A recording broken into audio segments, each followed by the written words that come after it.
वागर्थाविव सम्पृक्तौ वागर्थ प्रतिपत्तये जगतः पितरौ वन्दे पार्वती परमेश्वरौ।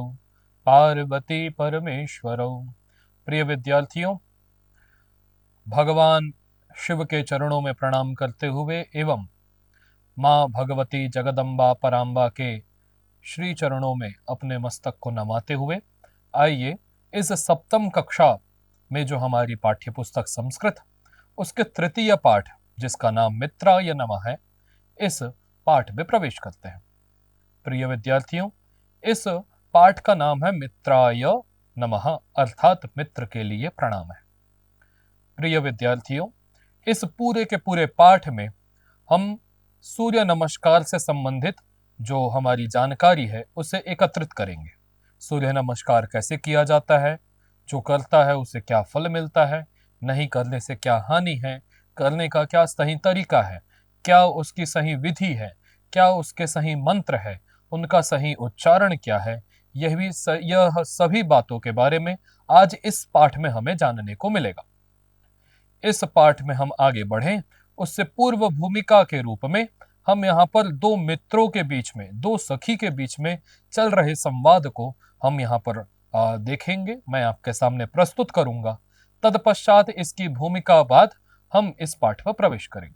विद्यार्थियों, देख सकते हैं आप यहाँ पर जैसे कि एक बालिका है, वे कहती है कि अहो योगिते त्वं प्रातः किम करोषि।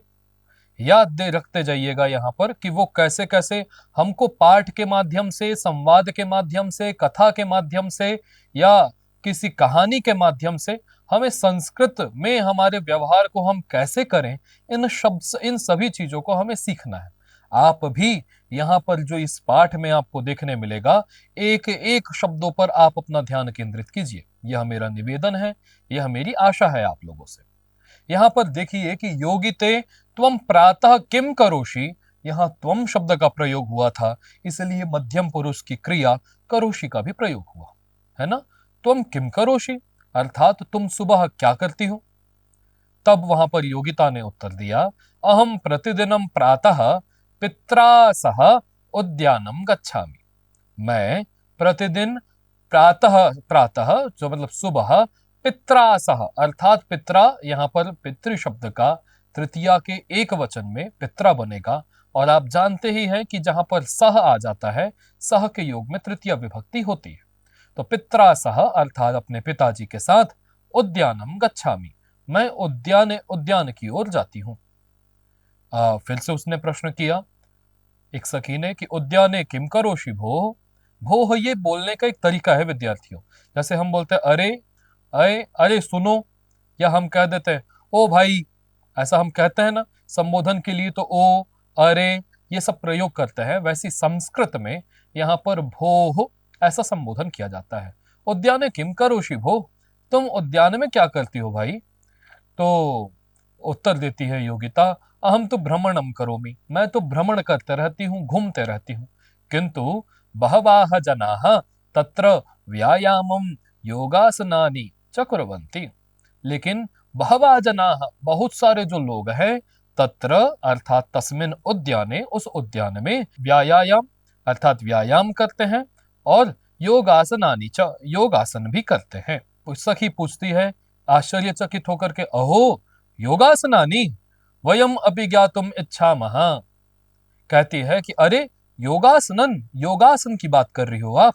अरे वयम अपि ज्ञातुम इच्छामः, हम भी जानना चाहते हैं। ज्ञातुम माने जानने की इच्छा रखते हैं। क्या होता है योगासन, हमें भी थोड़ा बताओ। तब वहां पर वो सखी कहती है कि तर्हि वयम सर्वे योग शिक्षिकायाः समीपम गच्छामः। यदि हमें जानना ही है योगासन के बारे में, तो आओ आओ चलो हम योग शिक्षिका के पास में चलते हैं। आइए हम भी योग शिक्षिका के पास चलें। ठीक है, यहाँ पर लिखा हुआ है कि सर्वे उत्साहेन योग शिक्षिकायाः समीपम गच्छन्ति। फिर सभी उत्साह पूर्वक, कि जानने मिलेगा, समझने मिलेगा यह हमें योग के बारे में, ऐसा उत्साह में आकर के सभी योग शिक्षिका के समीप जाते हैं। प्रिय विद्यार्थियों, अब आगे की चर्चा में यहां से आप देखिएगा, सभी छात्रों, जो जितनी भी छात्राएं थी और जितने और एक जो आचार्य जो शिक्षिका थी उनके बीच का यह संवाद है। इस संवाद को पहले मैं मूल संस्कृत में आपके समक्ष प्रस्तुत करता हूं, तदनंतर मैं आपके हिंदी भावार्थ को स्पष्ट करूंगा। ठीक है। छात्राः, एक छात्र होती तो छात्रा लिखा होता, दो होते तो छात्रे लिखा होता, बहुत सारी है इसलिए लिखा हुआ है छात्राः, बहुवचन का प्रयोग किया है। आप देखिए यहां पर लिखा हुआ है नमो नमः आचार्ये। यहां पर आप ध्यान दीजिएगा, कोई भी यदि आकारांत शब्द है और हम उसे संबोधन में लाते हैं, तब वहां पर आकारांत में जो आ है उसके स्थान पर ए आदेश हो जाता है। जैसे रमा का यदि हम संबोधन बनाएंगे रमे, इसी प्रकार हम बालिका का यदि संबोधन बनाएंगे तो बालिके, इसी प्रकार यदि आचार्य का संबोधन बनाएंगे तो आचार्ये। नमो नमः आचार्ये, हे आचार्य नमो नमः, अभिवादन किया। आचार्य ने कहा शुभम भवतु उपविशन्तु सर्वे। छात्राः आचार्ये किम अद्य भवती अस्मान् योगासनं शिक्षयति। आचार्य निश्चयेन वदन्तु किम आसनं शिक्षितुम् इच्छन्ति। योगिता आचार्ये अद्य सूर्यनमस्कारं शिक्षयतु। आचार्य समीचीनं, सूर्यनमस्कारः द्वादशानाम् आसनानां समाहारः अस्ति।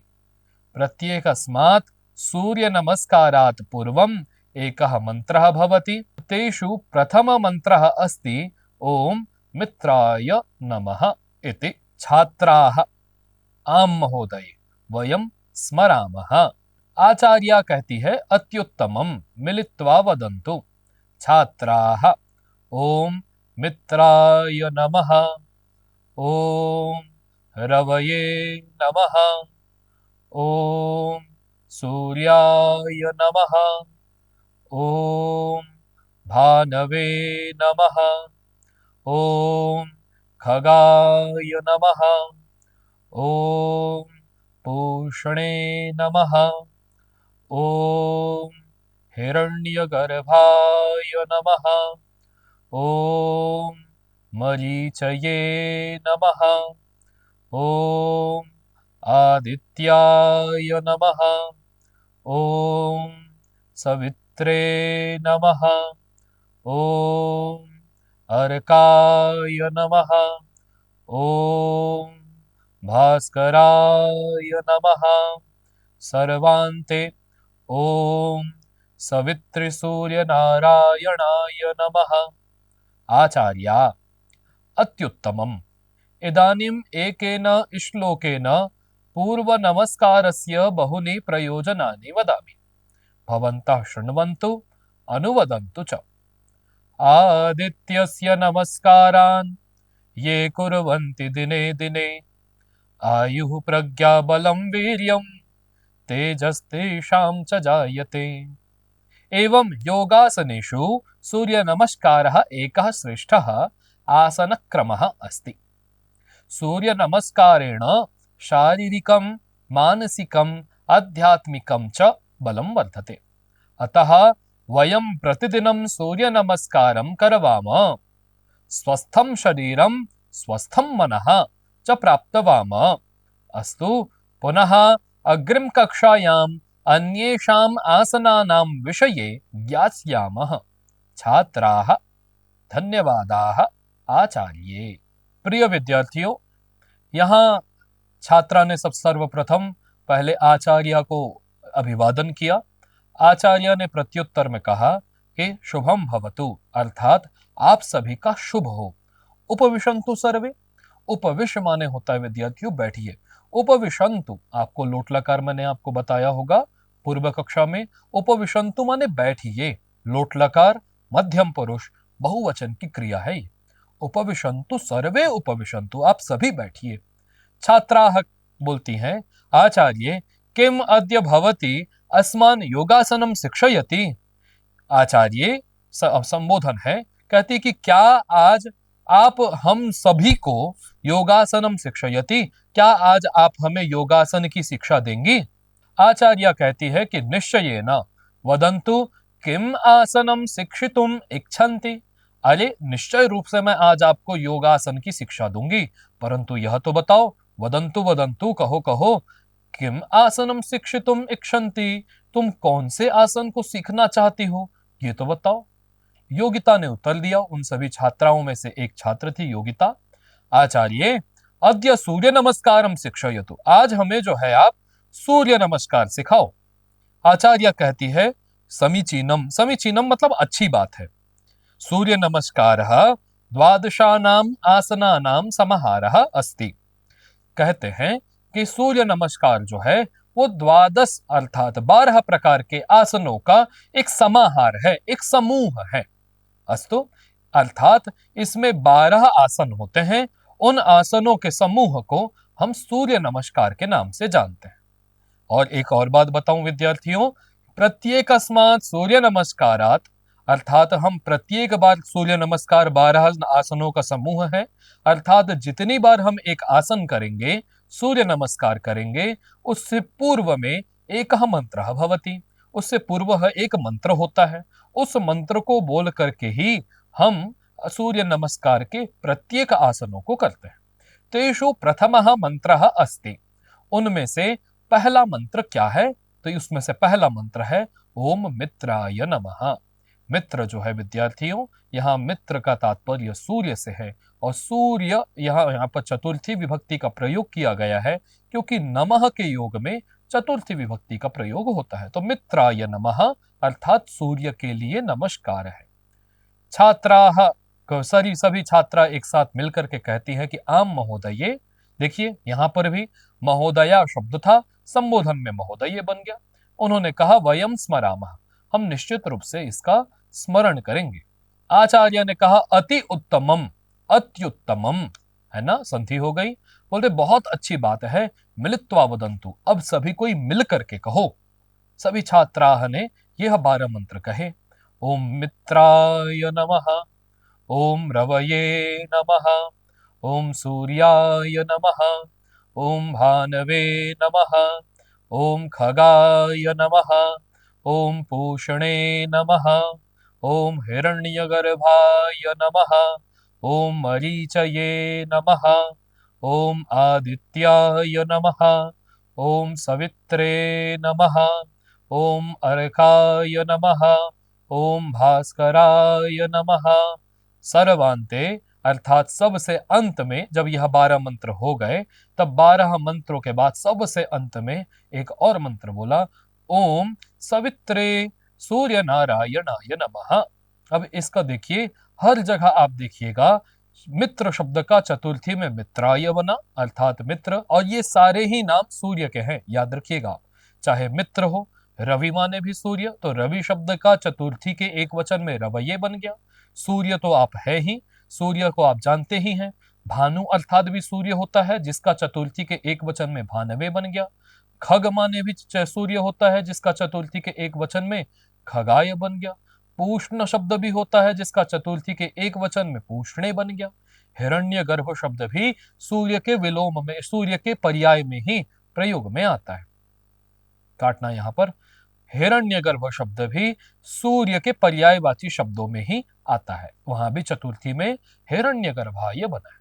मरीचि शब्द है, तो मरीचि का भी मरीचये, हरये की तरह बना। आदित्य शब्द भी सूर्य के लिए ही आता है, तो आदित्याय चतुर्थी में बनाया। यहां पर बताने की बात में यह है कि आप देखिए, जहां जहां पर नमः है, जहां जहां पर भी नमः है, वहां चतुर्थी विभक्ति का प्रयोग किया गया है। इसका तात्पर्य यह है कि जहां जहां नमः शब्द का प्रयोग होता है, वहां वहां आस पास में आने वाले शब्दों में, पास में आने वाले शब्दों में चतुर्थी विभक्ति का प्रयोग हम करते हैं। जैसे सवित्री शब्द था, तो उसका चतुर्थी में सवित्रे नमः। अर्क शब्द था, अर्काय नमः। भास्कर शब्द था, भास्कराय नमः हुआ। उसी प्रकार सवित्री सूर्य नारायण शब्द था, उसी का सवित्री सूर्य नारायणाय नमः इस प्रकार हो गया। आचार्य ने कहा कि अत्युत्तमम, बहुत अच्छी बात है, आपने अच्छे एक साथ बोला। इदानीम एकेन श्लोकेन सूर्य नमस्कारस्य बहुनि प्रयोजनानि वदामि। अब मैं आप लोगों को एक श्लोक के द्वारा ही, मात्र एक श्लोक के द्वारा ही सूर्य नमस्कार के बहुत सारे प्रयोजन को बताने जा रही। अर्थात सूर्य नमस्कार क्यों किया करना चाहिए, इसका क्या प्रयोजन है, इसको मैं एक श्लोक के माध्यम से बताऊंगी। आप भवंतः शृण्वन्तु, आप सभी सुने, अनुवदन्तु च, और मेरे पीछे पीछे बोले भी। आचार्य ने कहा, क्या क्या कहा? आदित्यस्य नमस्कारान् ये कुर्वन्ति दिने दिने आयुः प्रज्ञा बलं वीर्यं तेजस्तेषां च जायते। कहती हैं आचार्य, आदित्यस्य नमस्कारान्, आदित्य अर्थात सूर्य को जो नमस्कार करता है, और जो प्रतिदिन ये दिने दिने आदित्यस्य नमस्कारान् कुर्वन्ति, जो प्रतिदिन सूर्य को नमस्कार करता है, निश्चित रूप से उनकी ये सारी चीजें बढ़ती हैं। क्या? आयु अर्थात हमारी आयु, हमारी उम्र, प्रज्ञा अर्थात हमारी बुद्धि, बल हमारा जो ये बल है, वीर्य हमारा तेज, हमारा ये जो वीर्य और तेज है, यह सारी ही चीजें आदित्य को प्रणाम करने से, नमस्कार करने से बढ़ती है। एवं योगासनेषु सूर्य नमस्कारः एकः श्रेष्ठः आसन क्रमः अस्ति। आचार्य ने कहा कि बहुत सारे योगासनों में सूर्य नमस्कार एक श्रेष्ठ आसन क्रम है, मतलब बहुत सारे आसनों में श्रेष्ठ है सूर्य नमस्कार। सूर्य नमस्कारेण शारीरिकम मानसिकम आध्यात्मिकम च बलम वर्धते। सूर्य नमस्कार के द्वारा शारीरिक, मानसिक, आध्यात्मिक बल का वर्धन होता है। हम शारीरिक भी स्वस्थ होते हैं, मानसिक भी स्वस्थ होते हैं, और आध्यात्मिक तरीके से भी हम स्वस्थ हो पाते हैं। अतः इस कारण ही वयम प्रतिदिनम सूर्य नमस्कारम करवामः, इसलिए हम प्रतिदिन सूर्य नमस्कार करते हैं, करना चाहिए। स्वस्थम शरीरम स्वस्थम मनः च प्राप्नवाम, अर्थात यदि स्वस्थ शरीर है तो स्वस्थ मन भी रहेगा। यदि मन अगर हमारा शरीर ही स्वस्थ नहीं है तो हमारा मन भी कभी स्वस्थ नहीं हो सकता। इसलिए सूर्य नमस्कार कीजिए, शारीरिक मानसिक आध्यात्मिक बल को पाइए। जब शरीर स्वस्थ रहेगा तो मन भी स्वस्थ रहेगा, मन स्वस्थ है तो बुद्धि स्वस्थ है, और शुद्ध बुद्धि में, अच्छी बुद्धि में ही अच्छे विचार आते हैं विद्यार्थी। अस्तु, पुनः अग्रिम कक्षायाम अन्येषाम आसनानां विषये ज्ञास्यामः। अब निश्चित रूप से हम अग्रिम कक्षा में, आने वाली आगे की कक्षा में, अन्येषाम आसनानाम, अन्य जो आसन है, इनके विषय में जानेंगे। सभी छात्रों ने एक साथ आचार्य को धन्यवाद ज्ञापित किया। धन्यवादाः आचार्य। विद्यार्थियों, यहाँ पर जो यह 12 मंत्र बताए गए थे, इन 12 मंत्रों के साथ साथ उनके आसनों पर भी हमारा ध्यान केंद्रित होना चाहिए। आइए मैं आपको उनके आसनों पर आपका ध्यान केंद्रित कराऊं। प्रिय विद्यार्थियों, यहाँ पर एक एक चित्र को आप देखिए, और इस चित्र को देखते हुए आप भी सूर्य नमस्कार करने का प्रयास कीजिए। ओम मित्राय नमः, हाथ जोड़ करके पहला मंत्र, ओम रवये नमः। उसके बाद नीचे झुक जाना है, ओम सूर्याय नमः। फिर चौथे में आप देखिएगा, एक पैर को पीछे लेके जाना है, ओम, अपना जो ये सीधा पैर है उसे पीछे लेकर के जाइए, ओम भानवे नमः। फिर पांचवें आसन को करते समय ये मंत्र कहिए, ओम खगाय नमः, और दोनों पैरों को आप पीछे लेकर के जाइए, ओम पूष्णे नमः। छठवें मंत्र को बोलते हुए आप अपने वक्षस्थल को और अपने इस भाग को, मुख के भाग को धरती से स्पर्श कीजिए। आपका कटी प्रदेश, कमर वाला प्रदेश ऊपर की ओर होना चाहिए, है ना। उसके बाद ओम हिरण्यगर्भाय नमः, आप आकाश की ओर देखिए। उसी प्रकार ओम मरीचये नमः, आप नीचे की ओर देखिए, है ना। ओम आदित्याय नमः, अपने फिर उल्टे पैर को लेकर के आइए, है ना। उसके बाद ओम सवित्रे नमः, दोनों पैर को ला करके खड़े हो जाइए, ओम अर्काय नमः, इस तरीके से। और फिर ओम भास्कराय नमः, वापस से आप इस नमस्कार की मुद्रा में आ जाइए। आपने देखा कि जिस प्रकार हम गए थे उसी प्रकार हम वापस आ गए, और सर्वांते, सबसे अंत में आपको यह मंत्र कह करके सूर्य को नमस्कार करना है, ओम सवित्र सूर्य नारायणाय नमः। निश्चित रूप से आप इस चित्र के माध्यम से सूर्यासन निश्चित रूप से आप इस चित्र के माध्यम से सूर्य नमस्कार के इन 12 आसनों का अभ्यास करेंगे, सीखेंगे, यह मेरी आशा है। आइए अब पाठांतर्गत आए हुए कुछ शब्दों के अर्थों को जानने का प्रयास करें। ठीक उसी प्रकार जैसे पिछले पाठों में हम जानते आए हैं, एक सामान्य अर्थ संस्कृत में, फिर हिंदी में, फिर इंग्लिश में। निश्चित रूप से आप आप इसे अपनी मातृभाषा में लिखिए। अनुवदंतु, अनुवदंतु का मतलब होता है पश्चात उच्चारणम कुर्वन्तु, दोहराना, जिसको हम इंग्लिश में रिपीट कह देते हैं ना। अग्रिम कक्षायाम मतलब आने वाली कक्षा, आगामिनी वर्गे, अगली कक्षा में, इन द नेक्स्ट क्लास, है ना। प्रज्ञा मतलब मेधा, बुद्धि, है ना।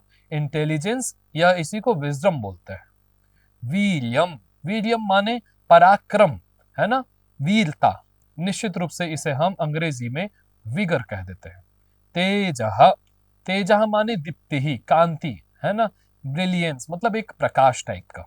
आध्यात्मिकम, आध्यात्म विषयकम, आध्यात्मिकम, है ना, स्पिरिचुअल, जो आध्यात्मिक बातें होती हैं, धर्म से संबंधित, सनातन से संबंधित। स्वस्थम, स्वस्थ माने निरोगम, स्वस्थ, हेल्दी, है ना।